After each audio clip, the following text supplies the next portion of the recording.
Tom Charles Nixon Schwier, can you talk me through your biggest pet peeve in the property industry? And I don't want to regurgitate material that I've already seen has come out, but you guys touched on it very eloquently the other day, which was solicitors. And I think we, similar to yourselves, have a small group of solicitors that we really enjoy working with because they're commercially minded people. And as Al said, you're here to facilitate the deal. But there's other solicitors we come across where, as you said, they don't want to speak to you.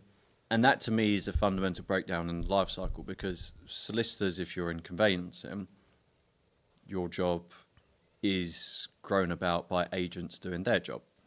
If we all down tools and went on strike, it would be them who felt it first, other than clients and whatnot. So that to me is tricky when you can't speak to the solicitor on your side, because, as we say, they're there to facilitate it. And the inability to always get them on a phone, we spoke about it earlier, the ability to speak to other companies in the sector and say, what do you think of this? Or can I just run this past you? That's not something that's always readily available. And it was actually a friend of mine at Anton Page, Finn, who described it very well, which was, we work tirelessly from bringing on the instruction to doing the viewings, negotiating heads of terms, be it a lease or a sale. At that point in, we could be 2 months, we could be 20 months in. Because some of these sites that we're working on, we're advising from 2 years before they even complete. It is that fact of you've spent numerous hours getting the deal to where it is. You've negotiated everything. And the issue is, at that point, that's when the solicitor's life cycle starts. So it's like another deal in and of itself. You've done all this hard work, and then it's, okay, now solicitors are instructed. You would usually, high five, it feels like the deal's going somewhere. And sometimes that does happen. But it feels like you're just starting over again. You've got to build that relationship. I'll always make a point when we send heads of terms, if it's a solicitor I don't know, I'll always give them a call, try and introduce myself, because I get it. They think that we're just the agents who want to get it over the line, but it's not that. Like, we do understand certain elements, and we didn't go to law school or something like that, but we understand some of the nuances, not enough to be a solicitor, but as a firm at Stretton's, we're all fairly level-headed. We understand the nuances of it.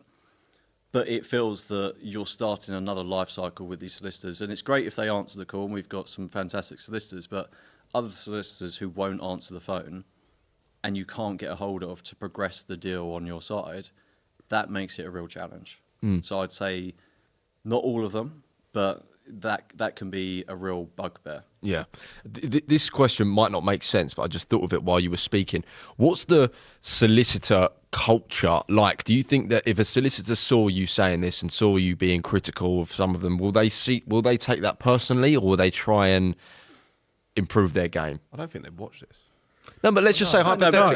No, for argument's sake, let's say they do. And I think it's a really good question, because there might be some who their nose gets put out of joint. And I'd like to think those are the solicitors who say, well, no, I am one of those persons. And we can't generalise a whole sector the same way they can't generalise a whole agency sector. I think they might, but I also think there's other solicitors who say, well, I'm doing my job. And they kind of compartmentalise their role and say, well, my role is vastly different and I'm doing it for the best interest of my client. So I think to reverse it, it comes down to who the solicitor is and how they might take that feedback and whether they take it personally or not. Yeah. I think from the first pod we did, we spoke about solicitors and the clip went out, and then, it was a little bit negative and felt like we were bashing solicitors. We're not bashing every solicitor. There's great, like in every sector, there's great solicitors. There's some who are not so good. We've had solicitors reach out to us following that clip going out, saying, I'd love to meet you guys, chat through it. How can we streamline that process and make it better? So there are solicitors out there who want to facilitate and make life easier for everyone, but the same in everything. There's good and bad in whatever sector. And listen, I put deals together where maybe I'm not on top form. There's going to be transactions where solicitors aren't hitting the heights of where they want to be. But I think it's not everyone on every single deal. There are good people who work in that sector. I'll put it And we down know quite a lot of them. Yeah, a lot of it's down to ego, isn't it? Yeah, of course it is. And if they got their ego under control, they'll be productive. If they haven't, they'll be a pain. Yeah, But it's also, if you can, it's like anything, it's communication, right? Yeah. for sure. If a solicitor can communicate to you, okay, Tom, the reason it's not going as we'd like is because of this reason, there's Building Safety Act issues and so on and so forth.